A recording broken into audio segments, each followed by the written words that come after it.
Ooh, that sugar sweet. You got what I need. Sipping on the potion. All that good emotion. 자, 토양생물학 입문이고요. 토양 속에 이제 먹이사슬이라는 용어는 먹이사슬. 먹고 먹히는 관계가 사슬처럼 이어진다. 일단 그림을 보면 쉽습니다. 이거를 흙이라는 게 이렇다는 거죠. 흙이 이제 이 흙의 입자 알갱이들 있고 뿌리가 있는데 흙 속에는 생각하는 것보다 이런 그 무생물적인 것이 아니라 생물들이 상당히 많이 있다라는 거예요. 이거를 반드시 이해해야 된다고요. 식물에 뿌리가 있고 그 식물에 이제 공생하는 균이 있고요. 거기에 균근근도 있고 아메바, 편모충류, 세균, 선충, 선모충, 또 다른 뭐 유기물, 우리가 비료로는 유기물 같은 게 있을 수 있죠. 그리고 그거에 대한 이제 복합체가 있을 수 있습니다. 부식이라고 하는데 그런 게 있을 수 있죠. 그리고 이제 분해 중인 이제 유기물도 있을 수 있고요. 곰팡이 균사 포자, 그리고 방성균 균사 포자 이런 것들이 다 얽히고 설켜 있는 것이 흙이다.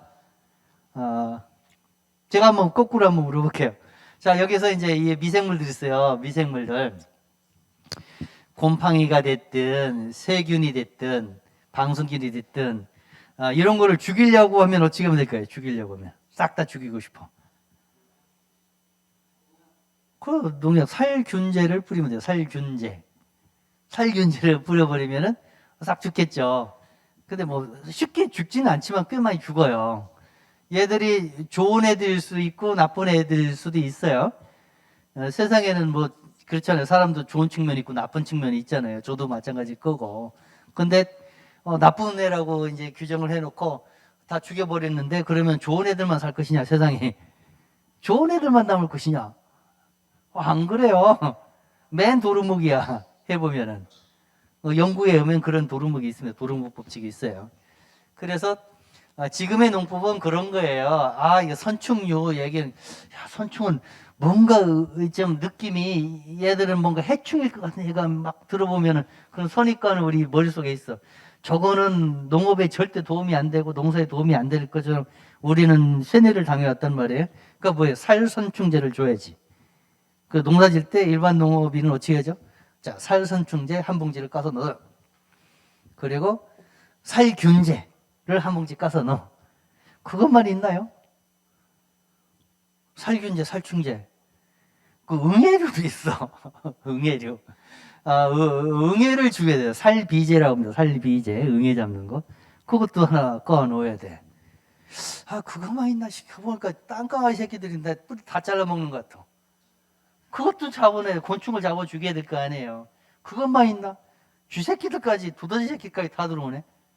그 농약을 어떻게 시작해요? 다 까놓는 거야. 한 봉지씩 쭉 까놓고 그렇게 로타리를 쳐요. 그래서 깨끗하게 이제 뭐 훈증하든 뭐든 해놓고 새로 시작. 여기 있다.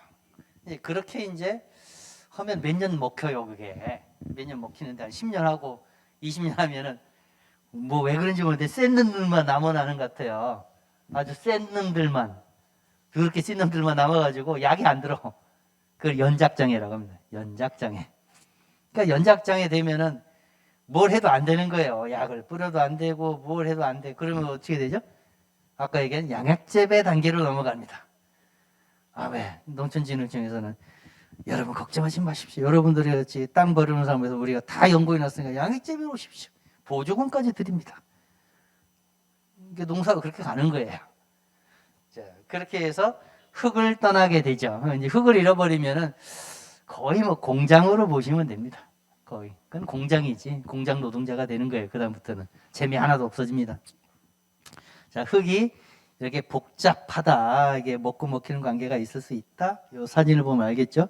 자, 먹이사슬. 얘들이 스스로 상호작용을 하는데, 보니까 요 사진을 이해하면은, 이 그림을 이해하면은 뭐 거의 뭐 여러분들이 한 권 책을 뗀 거예요. 뒤에는 뭐 복잡한 그 설명인 것 뿐이고요. 이걸 이해해야 됩니다. 자, 식물체에서 시작합니다. 식물체. 식물체는 광합성, 태양에 있어서 광합성을 하죠. 그래서 탄소 동화 작용이라고 합니다. 광합성 탄소 동화 작용. 이게 뭐냐면은 지금 그 말 많은 이 이산화탄소, 식물들은 이산화탄소를 먹어서 자기 몸을 만들어요. 그러니까 식물을 키운다, 식물이 자란다는 것은 뭐냐면은 이 탄소 중립, 저탄소의 가장 핵심적인 게 식물체를 키우는 겁니다. 뭐 다른 게 아무것도 없어요. 식물이 이산화탄소를 자기 몸속에 들어와서 이산화탄소 중에 탄소를 골격으로 해가지고 식물체 자기 골격을 만들어요. 그게 광합성이니까 엄밀하게 해서 뭐 저탄소 하면은 뭐 전기자동차 쓰는 게 저탄소가 아니고요. 식물체를 키우는 거예요. 그러니까 농업이 할 수 있는 역할이죠. 농업이 세상에 기여할 수 있는 거는 탄소를 식물을 이용해서 고정을 시켜가지고 공기 중에 있는 이산화탄소를 줄여주는 역할, 식물체 속으로 끌고 들어오는 역할을 하기 때문에 농업은 제가 보기에는 농업과 산림은 무조건 보조금을 줘야 돼요. 무조건 줘야 돼요. 사실 그런 논리가 개발되는 게 나은데 어쨌거나 이 식물체가 있고 이 식물체가 살아감으로써 이 뒷단에 생기는 모든 생물들이 먹고 먹히는 관계가 형성이 되는 거예요. 대단하지 않습니까? 먹고 먹히는 관계가 형성이 돼요. 그래서 식물체에서 여기에 해충으로서 뿌리를 좀 잘라 먹는 선충도 있고 뿌리를 가해하는 곰팡이도 있고 그런 것도 있을 수 있지만 얘들만 주구장창 유아 독존으로 살아가는 게 아니고 얘들을 또 먹는 생물이 있어요. 2차 단계로. 또 얘들을 먹는 생물들이 있고 응애류나 선충류가 있고 죽은 유기물을, 이거 살아있는 유기물이고 이건 죽은 유기물인데 죽은 유기물을 먹는 곰팡이도 있고 세균도 있고 그럼 얘들만 있느냐? 얘들을 또 먹고 사는 절지동물, 응애류라고 합니다. 절지동물, 선충류, 원생생물이 있고 그럼 얘들만 주구장창 사느냐? 아니 또 다음 단계 있어요. 나는 놈에 뛰는 놈 있고 뛰는 놈에 나는 있고 뭐 이런 식입니다. 얘들 먹고 사는 또 다른 더 포식성 선충과 포식성 응애류가 있고 이걸 또 먹고 사는 생물군이 있고 이렇게 먹고 먹히고 해서 순환이 이루어지는 거죠. 이것을 먹이사슬이라고 합니다. 이렇게 토양에서 이게 이루어져요. 이루어지는데 이걸 자르는 이 연결고리를 자르는 가장 쉬운 방법 아까 얘기했듯이 보죠. 살충제, 여기 응애를 잡는 거, 함으로 살비제라면 살충제 하나 줘야 되죠. 그 다음에 살선충제 한번 주면 되죠. 그 다음에 살균제 한번 주면 되죠. 이런 식으로 다 죽여버리는 게 현대 농법이었어요. 과학적으로 이렇게 하면 된다. 그 정도는 잡아 죽일 수 있다. 흙에 영향 별로 안 미쳐. 까짓거 뭐 먹어도 돼.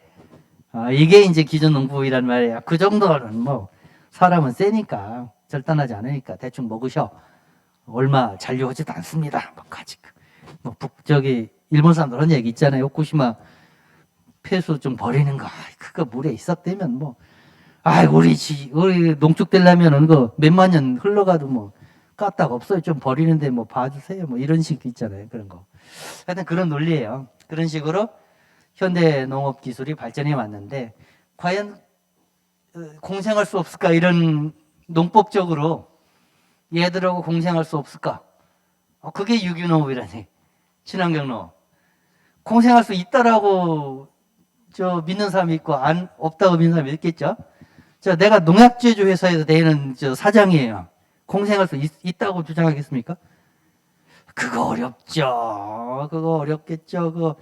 그거 사람이 식량 안보라는 게 있는데 굶으면서 할 수 있습니까? 뭐 이런 논리를 펼 수 있잖아요. 다국적 농약회사들은 그런 논리를 펴왔고 실제 피고 있고요. 비료 주는 회사들, 비료 제조하는 회사들, 비료 없이 유기농, 참 되지도 않는 얘기 하지 마세요. 똥탭이 져가지고 토양 오염되지. 그게 농업입니까?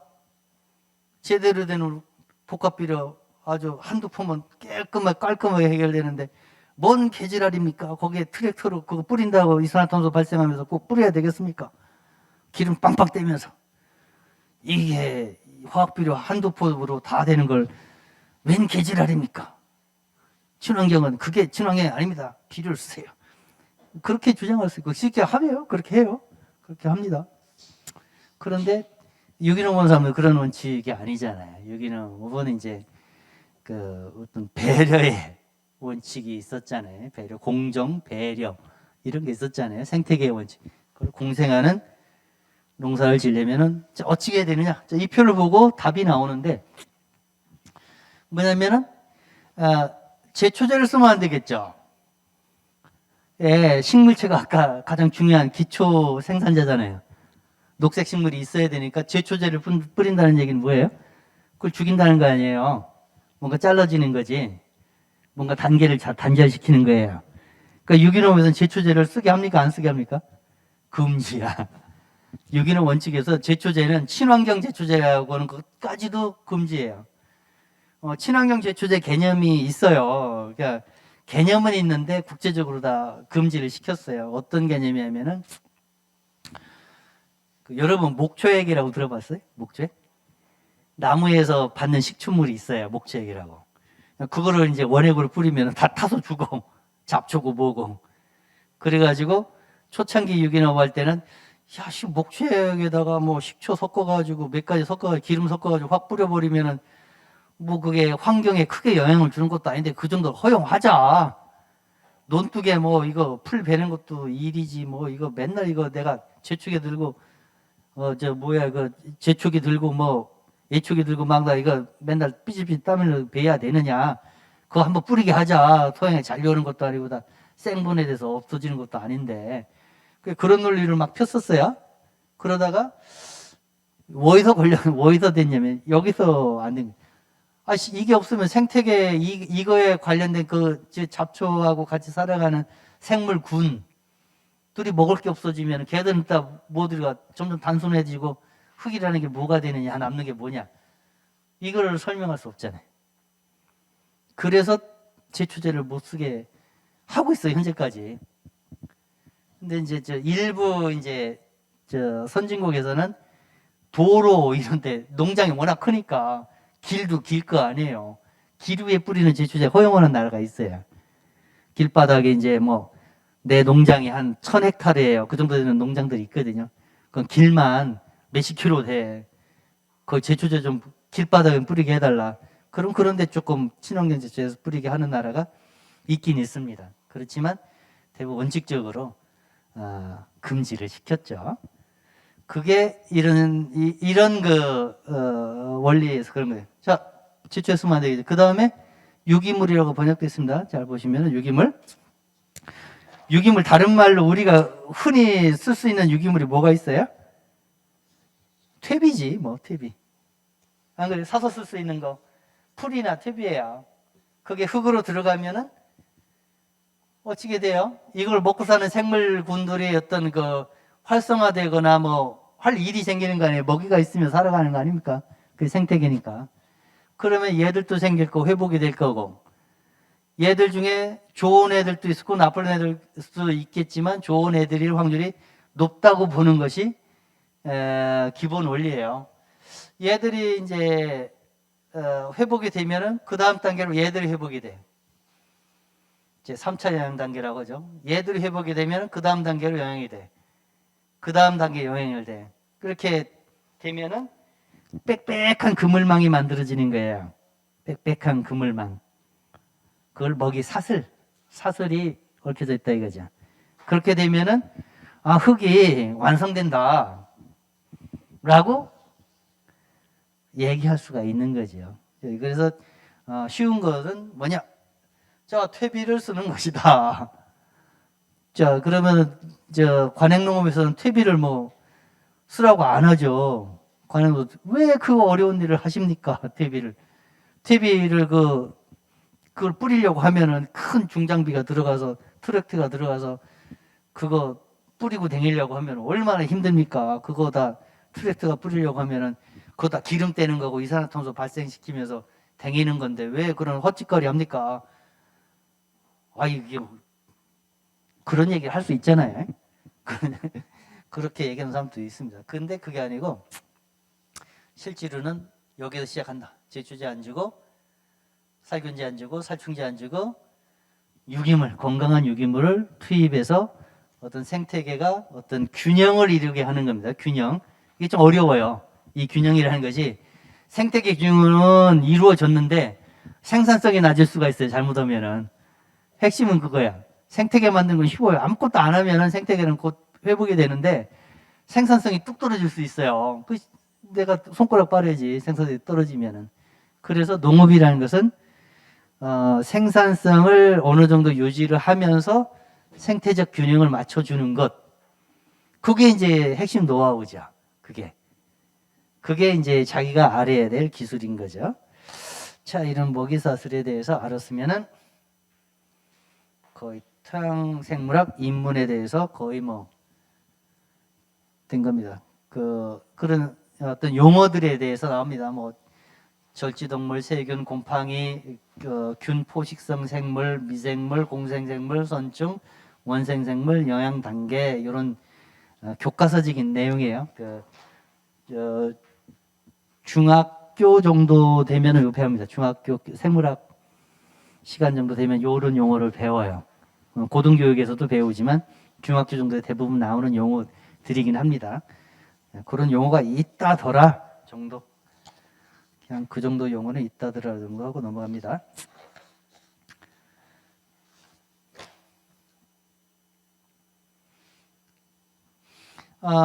토양 생물의 어떤 일들을 하는가? 요거는 조금 이제 조금 이해하면 좋습니다. 광합성 생물이 있죠. 식물도 광합성하고 조류, 이끼류입니다. 이끼류도 광합성을 하고 세균 중에서 일부는 이제 이 광합성을 합니다. 광합성이라는 게 뭐냐면은 빛이 있는데 그 빛이 이산화탄소를 이용해 가지고 이산화탄소 지금 우리 숨쉬는 이 공기 중에 이산화탄소가 몇 프로 있는지 아세요? 0.03인가? 엄청나게 적은 농도예요. 그냥 하여튼 굉장히 적은 농도인데 이거 가지고 뭐 조금 더 높아져 가지고 이산화탄소 농도 높아져서 온도가 올라가니 많이 하는 건데 굉장히 민감한 저농도임에도 불구하고 굉장히 민감한 이 성분이에요. 이 우리가 숨쉬는 속에 있는 이 공기 중에 있는 이산화탄소 농도라는 게 굉장히 민감합니다. 근데 이 공기 중에 있는 물질의 대부분, 우리 호흡하는 물질의 대부분이 79%가 질소예요. 질소는 엄청나게 많은 양이에요. 둔감한 물질이에요. 우리가 같이 지금 숨을 쉬는데 질소를 쓸 수가 없어. 사람은 들어갔다 그냥 나오는 것뿐이고요. 이 중에서는 산소가 있죠. 산소는 들어갔다가 이산화탄소로 바뀌죠. 산소는 몸속을 흐릅니다. 들어가서 흡수가 돼서 우리 몸 체내를 막 돌다가 나중에 이제 다른 걸로 배출되듯이 하는 거죠. 그래서 광합성 세균이라는 것은 빛을 이용해서 공기 중에 생산된 이산화탄소를 붙잡아서 자기 몸을, 자기의 육체를 만드는 것이 이제 이 광합성이죠. 그런 것들이 이런 생물들이 한다. 그리고 분해자는 뭐냐? 이렇게 생산된 것들을 분해하는 것들이 세균하고 곰팡이들이 주의 역할이다. 그런데 곰팡이하고 세균 중에서도 공생하는 애들도 있다더라. 어떤 애들은 병을 일으키려 한다더라. 어떤 애들은 뿌리를 먹는 애들도 있고, 어떤 애들은 심지어 세균을 잡아먹는 또 다른 벌레들도 있는 거고, 어떤 애들은 곰팡이를 잡아먹는 또 다른 벌레들이나 생물들이 있고, 어떤 애들은 지렁이나 이런 것들은 뭔가 유기물을 조금 부숴주는 역할을 해주는 애들도 있고, 고등포식자들도 있다. 이런 얘기들인데, 하여간 사람성의 다양성보다 더 많은 다양성의 토양 속에 있는 생물들은 가지고 있다. 그 정도 대충 아시면 됩니다. 근데 가장 중요한 게 아까 얘기한 거 있죠. 유기물이 뭐든지 처음 중요하다. 모든 먹이사슬의 기초가 되는 게 유기물이다. 그래서 유기농업에서 유기물을 잘 써주는 겁니다. 유기물 잘 쓰는 것이 뭐냐? 쉽게 해서 퇴비를 잘 만들어 쓰는 거. 이 정도로 이해하면은 한 50점은 넘은 거예요. 그게 유기농업에서 100점은 아닙니다. 유기물만 투입한다고 하는 것이 100점짜리는 아니에요. 그러지만 어떤 토양에서 유기물을 잘 활용하는 것이 50점은 먹고 들어갈 수 있는 거다. 그래서 그걸 아셔야 된다 이거예요.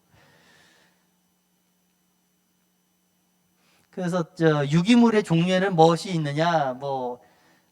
살아있는 유기물고 식물체 살아있는 그 풀, 이거는 살아있잖아요. 그것도 유기물이라고 하게 합니다. 그리고 살아있진 않지만 분해되기 일부 직전에 있는 유기물, 우리가 그때 녹비 같은 걸 얘기할 수 있어요. 녹비가 뭐냐면 녹색 비료인데 풀을 막 키워서 파릇파릇할 때 흙에 갈아엎어요. 이게 분해되면서 비료가 됩니다. 그래서 가장 많이 이제 연구했던 그 녹비가 우리나라에서 헤어리 배치, 호밀, 모리류 이런 것들을 파랄 때 갈아엎는 거예요. 말라 비틀어졌을 때 갈아엎는 게 아니고요. 한참 자라서 파랄 때 갈아엎어요. 그런 그 속에 있던 양분이 분해되면서 양분으로 흘러나오니까 녹색 비료다. 그래서 녹비라고 합니다. 그런 유기물들이 신선한 유기물이겠죠. 말라 비틀어진 거 이런 거하고는 조금 틀려요. 자, 이 분해라는 용어에 대해서 이제 나중에 알게 되겠는데 가장 분해되기 어려운 거를 리그닌이라고 하고요. 가장 분해 잘 되는 거를 이제 셀룰로즈라고 하는데, 우리가 그 상추에다가 쌈을 싸 먹잖아요. 밥을 싸서 먹잖아요. 그 상추가 소화가 될 것 같아요? 안 될 것 같아요? 상추는 그 셀룰로즈로 이루어져 가지고 분해가 잘 돼요. 그 소화가 거의 돼. 웬만해서 잘 씹어 먹으면은 상추는 소화가 돼요. 근데 나무 톱밥을 사람이 씹어 먹으면 소화가 될 것 같아? 안 돼. 얘는 리그닌이라고 해가지고 너무 질겨가지고 이 장 속을 통과할 때까지 먹어서 장애가 나오진 않는데 소화 안 되고 그대로 다 나와버려요. 해보면은. 그런 걸 리그닌이라고 합니다. 그 중간적인 거를 헤미셀룰로즈라고 하는데, 이런 이 유기물들이 여러 가지 유기물들이 있다. 그리고 부식을 이제 이해해야 되는데, 이 미생물이 자라면서 만들어 놓은 물질이에요. 이거는 부식이라는 거는 이게 굉장히 중요한데 완숙태비에 많습니다. 쉽게 이해하세요. 그냥 발효 초기에 있는 발효되기 처음 시작 단계의 퇴비에는 부식이라는 물질이 안 만들어집니다. 근데 이게 3개월, 5개월, 6개월, 1년 지나면은 새로운 보지 듣지도 못한 어떤 물질이 생겨요. 부식이라는 새로운 물질이 만들어집니다. 이 물질들은 한번 만들어지면은 분해가 잘 안 되고 흙 속에 들어가면은 토양 개량제로 작용을 합니다. 그래서 우리가 완숙태비스라는 얘기 들어보셨나요? 완숙태비와 미숙태비의 큰 차이점이 이 부식의 함량입니다. 그 완숙태비는 부식의 함량이 높아요. 그게 들어가야 본질적으로 흙의 어떤 질적 가치가 높아진다. 그런 의미에서 이 부식을 좀 이해할 필요가 있습니다. 그 흙을, 유기물을 좀 분석을 해보면, 비율을 보면은 유기물이 100이라고 하면은 부식이 한 50%까지 갈 수가 있고, 분해 중인, 현재 분해가 진행된 게 한 또 50% 가까이 있고, 생유기물은 조금입니다. 조금이고, 신선한 유기물은 조금이죠. 근데 이 제대로 된 부식의 함량이 높아지는 것, 그것을 목표로 가는 것이 이제 토양 관리에서 상당히 퇴비의 선정에 있어서 상당히 중요한 것이다. 하여튼 이런 용어가 있는 걸 대충 이해하시면 됩니다. 다음 페이지 봅니다. 자, 토양 생물들은 어디에 살아가는가? 표를 보는 게 낫겠죠? 토양 생물들은 또 이런저런 틈새에 살아갑니다. 토양 생물은 어느 시기에 활동적인가? 보시면 1월부터 10월까지 이렇게 쭉 있죠. 근데 서리가 끝나는 시점, 여기서 서리가 끝나는 시점이 언제예요? 이 지역에서? 몇 월 경우입니까, 이가? 그 정도? 4월 말 5월 초? 서리가 끝나면은 뭔가 심어도 얼어 죽지 않는다는 걸 얘기합니다.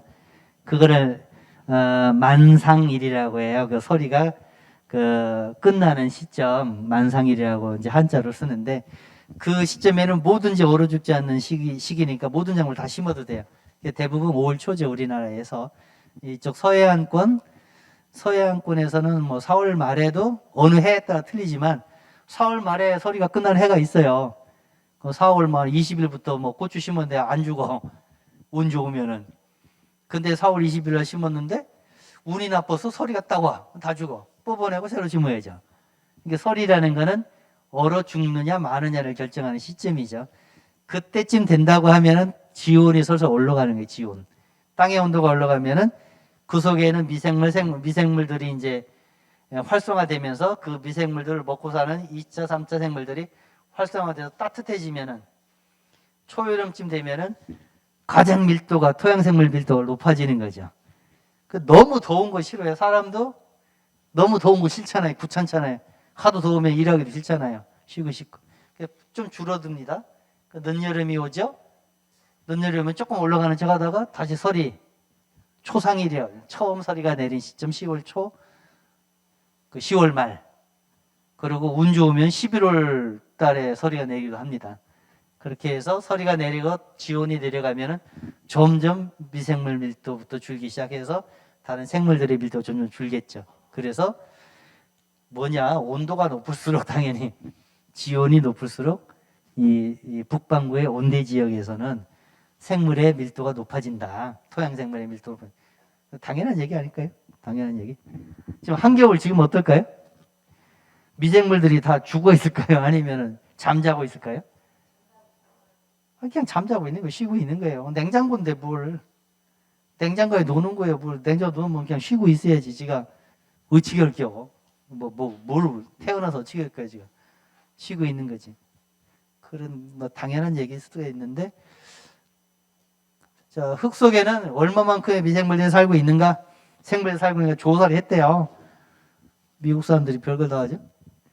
자, 곰팡이는 세균은 흙 1g, 흙 1g이면은 커피 타는 티스푼이죠. 자그만 숟갈. 그거로 한 숟갈 뜨면은 대략 1g 됩니다. 흙 1g 정도 되는데 거기에 100만 마리부터 10억 마리가 있다더라.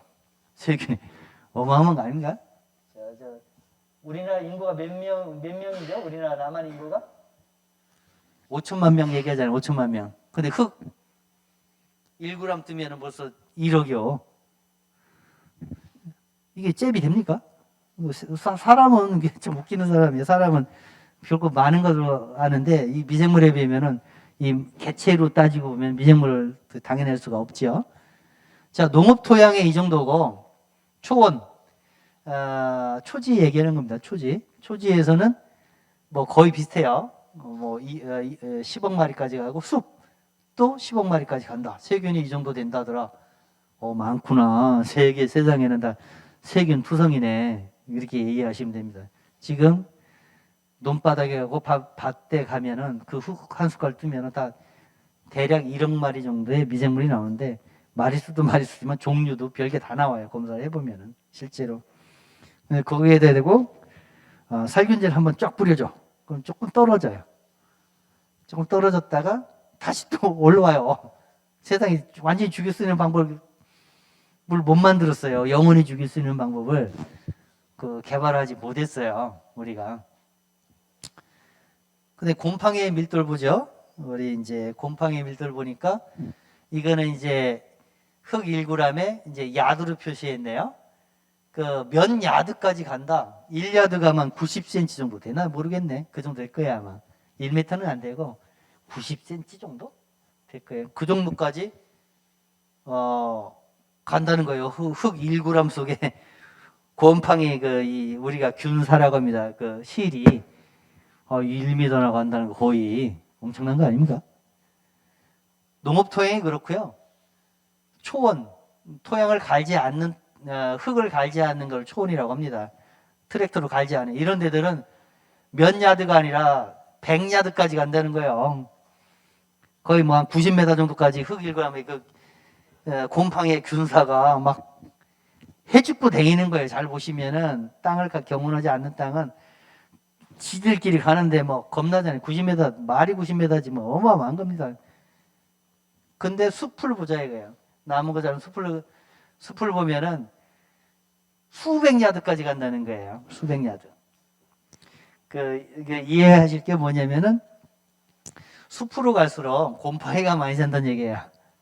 옛날에 어떤 농법이 있었냐면은 숲에 좋은 미생물이 많디야. 일본에서 배워보신 분들이 그런 거예요. 일본 농법은 숲에 가면은 그 낙엽 부식토 있는데 그걸 더 보면 시커멓게 되는데 거기 보면은 정말 좋은 미생물들이 많다. 거기에다가 그 쌀밥을 얹어가지고 도시락 얹어놓으면 거기에 미생물들이 다 쌀을 잡아먹기 먹기 위해서 이게 포집이 된다. 채취가 된다. 그 미생물을 가져와서 집에 와서 쌀기하고 무하고 담가라고 비벼가지고 설탕 넣고 흑설탕 꼭 넣으라고 돼 있어. 그 당시에는 흑설탕 꼭 넣어가지고 배양을 하면은 이게 근음들이 막 자란다.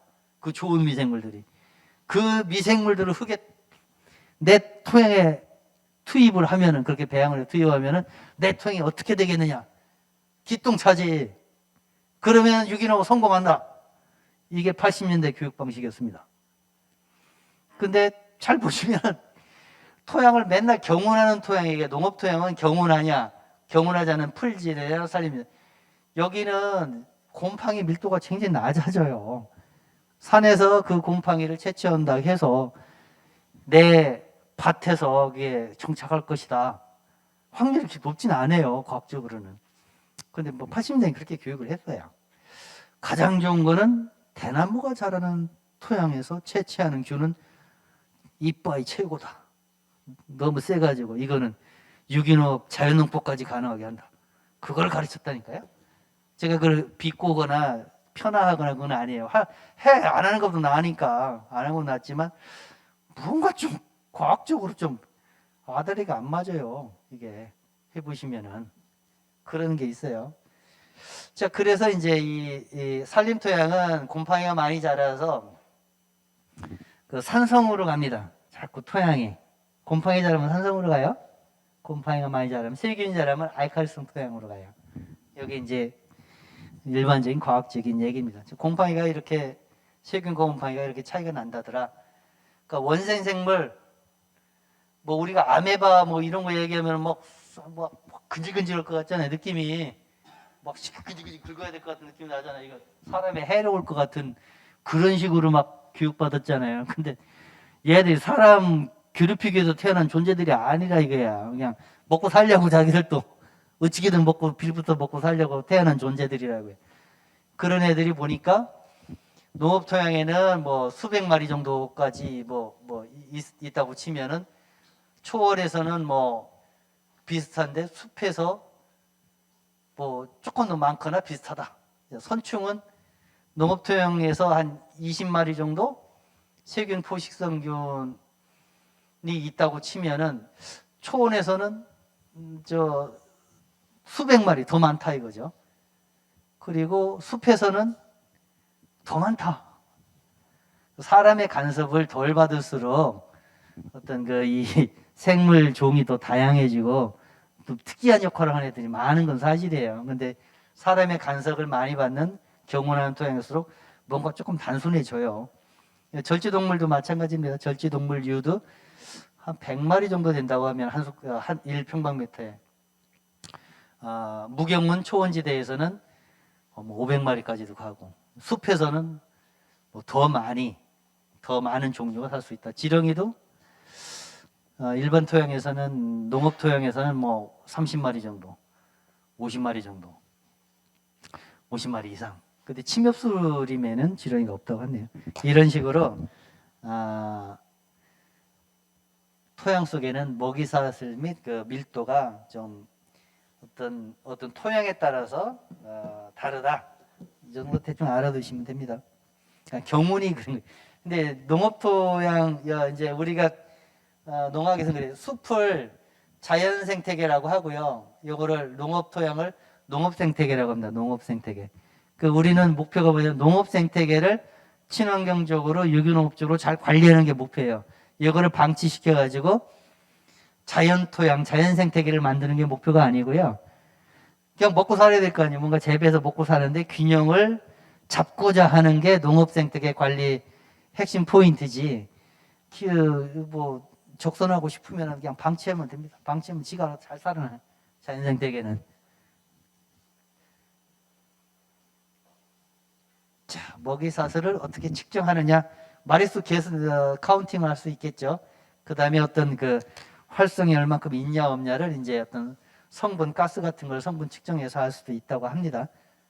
이제 우리가 알아야 할 거는 복잡성 요걸 이해하면은 이제 토양생물학 입문이 거의 끝나간다고 볼 수가 있습니다. 개론은 표를 보시면은 뭐 조류, 이끼, 뭐 시아노박테리아 뭐 쭉이 종류가 있죠. 이런 것들이 그냥 일직선상으로 A는 B를 먹고 B는 C를 먹고 C는 뭐를 먹고 이건 일직선적인 게 아니고 복잡하게 얽혀 있다. 복잡하게 얽혀 있다. 이게 복잡하게 얽혀 있을수록 건강한 토양이 된다라고 이제 주장하는 겁니다. 복잡하게 얽혀 있을수록 단순할수록 이건 좀 뭐 효율은 높을지 모르겠지만 단순할수록 이거는 이게 생명력이 떨어지고 이게 생태계가 너무 단순해서 별 볼일 없어진다. 자, 단순하게 하는 방법 뭐 있죠? 아까 얘기했죠. 살균제 한번 뿌려, 살충제 한번 뿌려. 단순화시킬 수가 있어요. 아주 단순한. 근데 이 복잡한 계를 만들면은 이게 뭔가 이해하기는 힘들지만 이게 어떤 균형감, 전체적인 균형감을 만들 수 있다. 그래서 이런 그 토양의 어떤 생태계를 이해하는 것이 어떤 유기농업, 어떤 토양 관리의 어떤 관점을 제공해 주는 게 아니냐. 그런 기술을 좀 우리는 써보자. 뭐 그런 얘기입니다. 이런 복잡성이라고 복잡성이 복잡할수록 좋다. 뭐 이런 무식하게 얘기하면 그런 얘기입니다. 자, 복잡성이 얼만큼 뭐냐면은 동물 속에는 생물들이 별로 몇 가지 안 된다고요. 사막도 몇 가지 안 돼. 초지로 갈수록 이제 점점 복잡성이 높아지고 덤풀. 자, 초지 덤풀은 경우는 안 하죠. 낙엽수 복잡성 높아지죠. 침엽수 높아지죠. 열대우림 무로 갈수록 가장 복잡한 생물군들이 얽히고 설키고 살아가더라. 그래서 주장이 그거예요. 아마존 열대우림을 그 농지로 개간하지 말고 보존하자. 그런 얘기가 나오는 거예요. 열대우림 보존하자. 거기에는 정말 우리가 모르는 더 귀중한 생물 자원이 있을 수 있고 어떤 지구에 그 살아있게 하는 역할을 할 수 있는 건데 거기 콩농사 짓겠다고 브라질에서 다 불태우고 잘라버리고 콩농사 한 가지만 농사 짓는 거예요. 그럼 콩농사 한 가지 지면 생물이 복잡하긴 뭘 복잡하겠습니까? 복잡하게 얼마나 복잡하겠어요. 그래서 근데 밀림이 있는 거하고 콩 한 가지 그냥 쫙 그 농약 주고 거기서 콩 농사를 지려면 어떻게 농사 짓는지 아세요? 그 큰 대형 농장에서는 제초제를 무조건 써야 돼. 너무 넓으니까 뭐 산을 손을 못 뽑잖아요. 기계로 뽑기에는 기계값이 너무 많이 들어가고 그러니까 거기에는 그 라운드업이라는 제초제가 있어요. 그 몬산토에서 개발한 건데 그러면은 콩을 심었는데 그 제초제를 뿌리면은 라운드업 레디라고 하는 이제 콩 종자를 뿌려버리면은 제초제를 뿌려도 콩은 살아. 제초제를 분해해 콩에서. 근데 다른 잡초는 다 죽어. 농사 기술적인 측면에서 보면은 혁신적이에요.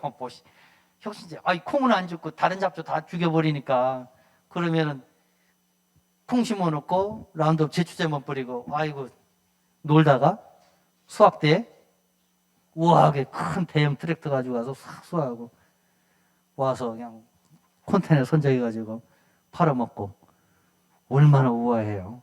근데 그게 무슨 도움을 주느냐 지구에 그 생태계에 뭔 도움을 주냐 이게 질문에 답을 못해 이 사람들이. 그래서 생태계 원칙에 맞지는 않죠. 쓸데없는 얘기했지만 일단 이렇게 복잡성이 중요하다 그 얘기고요. 자, 복잡성은 여러 가지 다양한 그 기대할 만한 가치가 있다. 그 실험을 누가 했대요. 이것도 카더라인데 살균한 토양에 77일 이후에 생물양 그 이제 바이오매스라고 하는데 어떤 식물을 버뮤다 그라스라고 하는 블루감마 그라스라고 하는 풀을 키웠어요. 실험실에서. 살균한 뒤에 흙을 살균할 수 있죠. 압력밥솥에 찌면은 살균이에요. 압력밥솥이 121도까지 올라가는 압력밥솥이 지금 팔거든요. 그 실험실에서 121도의 흙을 넣고 암석파에 넣고 삶아요. 그럼 삶으면은 다 죽어. 미생물이고 생물이고 살아있는 건 다 죽습니다. 121도에서 10분간 삶으면은 그거를 멸균이라고 합니다. 우리가 멸균을 시켜버리면은 모든 균까지 다 죽고 포자까지 다 터져 죽어요. 거기다 뭘 심어보는 거예요. 이 풀을 블루감마라는 그 풀을 심어봤어요. 그러니까 70일후에 이제 총 그 풀 양을 재보니까 이 정도밖에 안 되는데 거기에다 세균을 살균하는데 세균을 좀 넣었어요. 미생물을 좀 집어넣어줬어요. 그러니까 좀 더 많이 자랐고 거기다가 선충까지 집어넣었어. 또 복잡해진 거예요. 토양 속에. 그러니까 더 많이 자라더라.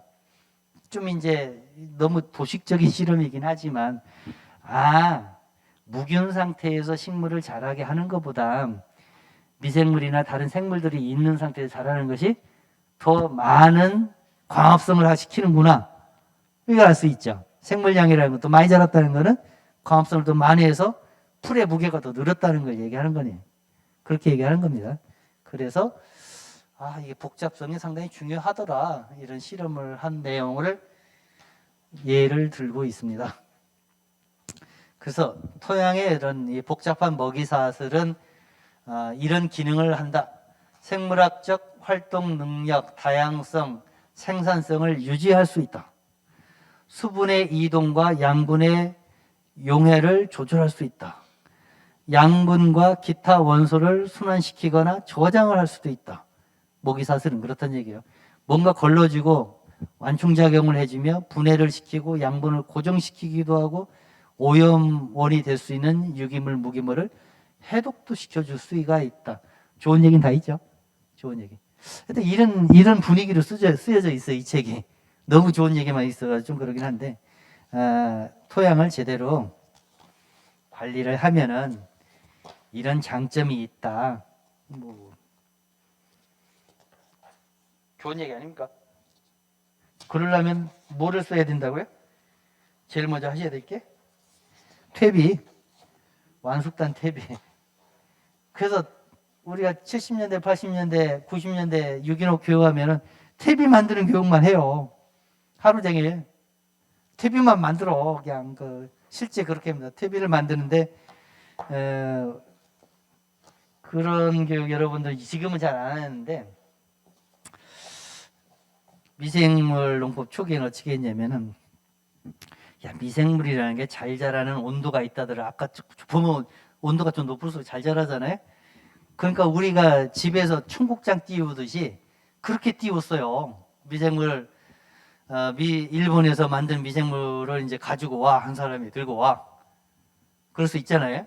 비행기 타고 와서 거기서 좋다고 하는 이제 시마모토 미생물 뭐 해가지고 이걸 좀 가방에 들고 와서 확대 배양해서 써야 될 거 아니에요. 우리 빵 반죽하면 부풀어 오르듯이 배양을 해야 돼요. 그냥 배양하려면은 어떻게 돼요? 그거를 쌀결 가져오고 흑설탕을 한 숟갈 넣고 수분을 뭐 몇 프로, 30 몇 프로인가 65% 맞추는 그걸 물 넣어서 맞추고 온도계 꽂아 놓고 이게 아름목 아세요? 따뜻한데 구들장이 있으면 가장 따뜻한데 청국장 띄우는 데 있잖아요. 딱 가장 적당한 온도 되는데 이불로 싹 덮어놔. 그러면 이제 매주 뜨듯이 꾸리꾸리한 냄새 나면서 이제 뭔가 반응이 날 거 아니에요. 뭔가 크는 듯한 느낌이 날 거 아니에요. 그러면 그걸 가지고 이제 너무 고온으로 가도 안 된대. 40도 넘으면 안 된대. 그럼 살짝 펴. 그래서 이제 그걸 배양을 한 뒤에 그걸 가지고 와서 퇴비 원료 있잖아요. 톱밥, 뭐 쌀겨, 그 당시 많이 쓰는 골분, 뭐 오븐 뭐 몇 가지를 이제 꼭 넣으라는 거 있어요. 그걸 보면은 그거 가지고 거기를 이제 애지중지 해가지고 이걸 섞어줘야 되는데 섞을 때 어찌냐면은 이 미생물들은 약 30도에서 가장 잘 자라. 그럼 뭐예요? 따뜻한 물, 온도계 꽂고 물을 데워. 그래서 온도계를 꽂아. 가지고 사와요. 꽂아서 30도 될 때까지 잘 쓸 거예요. 그 다음에 그 배양한 미생물을 정성스럽게 탑니다. 쫙 줘. 그래가지고 그거를 섞어가지고 퇴비를 발효시키는 교육을 했다니까요. 여러분 하실 수 있겠어요? 그 정도 정성은 들여야 흙이 살지. 그 정도 정성을 들여야 흙이 살지. 그동안 그렇게 교육을 했어요. 지금은 그렇게 안 하죠. 왜 안 하는지 아세요? 아니, 시판 퇴비에 보조금을 정부가 주기 시작하면서 안 만들어. 더 사 쓰는 게. 내가 만드는 퇴비에는 보조금을 안 줘, 정부가. 내가 집에서 만드는 퇴비에는. 내가 재료를 사와요. 퇴비 재료를 다 사와가지고 오면은 재료값 한 50%라도 보조해주면 내가 겨울에 할 일도 없는데 그거나 만들어 보자고 해볼 수 있죠. 근데 뭐해. 한 포대당 정부가 포대당 보조를 주잖아요. 사 쓰는 게 훨씬 재료비가 싸요. 해보면. 그러니까 안 만들어. 근데 초창기에는 어떤 미생물을 할 때, 미생물 농법 할 때 초창기에는 다 그렇게 했어요. 씨름하면 이제 2박 3일로 교육 연수 들어가면은 그 미생물 따뜻한데 전기장 없으면 전기장판 깔고 하고, 심지어 한겨울에 다 교육을 해. 요럴 때 1, 2월에 교육을 하는데 춥잖아요. 농민들 농한게 추운데 퇴비더미가, 미생물이 잘 사는 퇴비더미의 온도는 약 30도라더라. 그러니까 퇴비더미의 온도를 높여줘야 돼. 어떻게 높였겠어요? 전기장판이 어딨어, 시골 구석에. 교육장이 이 정도 되는 공간이 아니에요. 교육장이. 그때는 진짜 추운데 한 방에 한 30명 40명 들어가 자는 방, 그런 데서 교육해야 되는데, 그거 뭐 하는지 아세요? 이거 하나 주세요. 쓰는 거 하나 주세요. 칠판에 여기 마커를 하나 주세요. 그러면은 그 깡통 20리터짜리 깡통 있어요. 20리터짜리 깡통 뭐 있잖아요. 식용유통. 그러면 식용유통 하나를 뒤집어 놓습니다. 그 위에 백열 전구를 하나를 위에다 매달아 놓는 거예요. 백열 전구를 깡통 뒤집어 놓고 백열 전구를 위에 놓고 그 다음에 퇴비를 거기에 쌓아 놓는 거예요. 야, 정성이죠. 그렇게 하면은 유기농이 되는지 알았다니까요, 그 당시에. 그래야 되는지 알았다는 얘기입니다.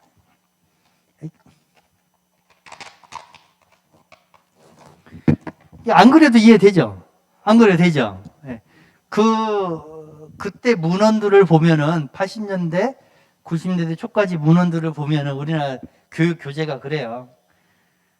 여기에 식용유통을 넣고 여기에 백열전구를 전기선 어떻게 쭉 와가지고 백열전구를 켜가지고, 백열전구는 열이 나지 않습니까?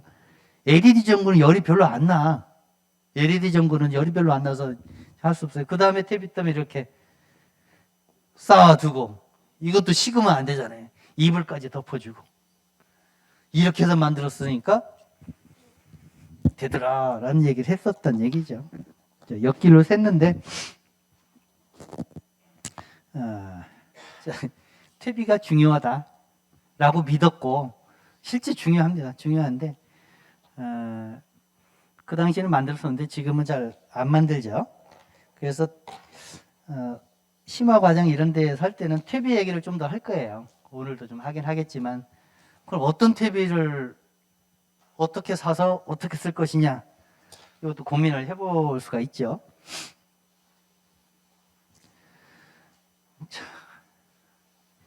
먹이 사슬과 탄소의 유기물화.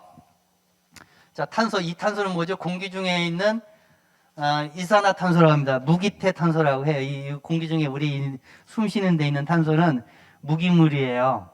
여기에 있는 탄소는. 그리고 우리가 숨 쉬고 내뱉는 이산화탄소도 무기태라고 합니다. 그 형체가 없어요. 무색이죠. 향기도 없어. 무색 무취야. 근데 여기 있어 분명히 존재하고 있다고요. 그 존재하는 것이 풀의 형태로 바뀌어요. 식물체로 바뀌어요. 그 유기물화라고 합니다. 보이는 형태로 바뀌어요. 무형의 물질에서 유형의 물질로 바뀌는 것, 요거를 유기물화라고 하고, 좀 고급스러운 말로 광합성이라고 합니다. 그렇게 해서 만들어진 산물들. 그러면은 공기 중에 있던 탄소가 식물체로 들어가 있으니까 환경에 영향을 미쳐요, 안 미쳐요? 온실 효과를 들이키겠지. 그래서 이 뭔가 식물을 잘 키우는 것 자체가 요즘 유행하는 용어, 저탄소, 탄소 중립 이런 데서 기여하는 것이다. 그런 얘기죠. 옛날부터 썼던 개념입니다. 자, 먹이사슬, 먹고 먹히는 게 그게 왜 중요하냐 읽어볼까요? 먹이사슬은 어떻게 토양 관리자에게 기여하느냐? 비료의 요구도가 건강한 먹이사슬에서 양분의 순환과 보유력을 높임으로써 낮아질 것이다. 이런 얘기. 질산태 비료가 근권에서 어쩌고저쩌고 해서 이 먹이사슬을 좀 잘 관리해내는 것이, 잘 관리한다는 게 뭐예요? 계속 얘기하지만 유기물 쓰고 퇴비 쓰는 거예요. 화학비료 대신 유기물 쓰는 거고 퇴비 쓰는 거. 퇴비 중에서도 좀 더 잘 발효된 퇴비를 쓰는 것이 농업 기술적으로는 상당히 중요합니다. 내가 시간도 많고 한가해요. 그럼 뭐 발효시킨 게 줄 것도 없어요. 1년, 2년 내에 농사 안 져도 돼. 그냥 유기물 갖다 놓고 갈아 놓고 세워라 내워라 놔두면은 몇 년, 몇십 년 있으면 다 좋아져요. 농사 짓 거 없어. 근데 농업이라는 것, 농업 생태계는 매 작기, 매년 뭔가 수익과 생산 노동에 의해서 뭔가 산출물, 아웃풋이라고 해요. 산출물을 얻고자 하는 그 적극적인 과정이거든요. 그런데 환경에는 영향을 덜 미치게 하겠다는 목표가 있잖아요. 환경을 덜 악화시키면서 유지시키겠다. 그러려니까 좀 더 적극적으로 만들어진 퇴비를 쓰는 거지. 그냥 한가하면은 그냥 뭐 볏짚 갖다 깔아놓고 세워라 내워라 기다리면 한 7년 있으면 다 썩어집니다. 고민을 하나 없어요. 가로 볼 필요도 없어. 한 5년, 10년 있으면 다 분해가 돼요. 그냥 놔도. 그동안에 손가락 빨고 계십니다. 근데 농업은 그게 아니다. 농업은 조금 더 적극적인데 지속 가능한 기술을 쓰는 것이다. 그 산출물을 원하는 것이다. 그걸 위해서 우리는 유기농업이라는 친환경농업이라는 어떤 기술론, 방법론을 사용한다. 그걸 목표로 하는 거죠. 그럴 때 이 먹이사슬도 같이 작용을 할 수 있게 하겠다. 뭐 그런 얘기입니다. 자, 또 시간이 됐으니까 쉬어야 되죠. 머리가 쥐가 나죠? 쥐가 나는데 뭐 그림 몇 가지만 나중에 이해하십니다. 저 시계로 15분에 푹 쉬세요. 요거를 시간 많이 드리네. 10분만 쉬어야 되는데 3시 15분에 다시 시작하도록 하겠습니다. 좀만 쉬겠습니다.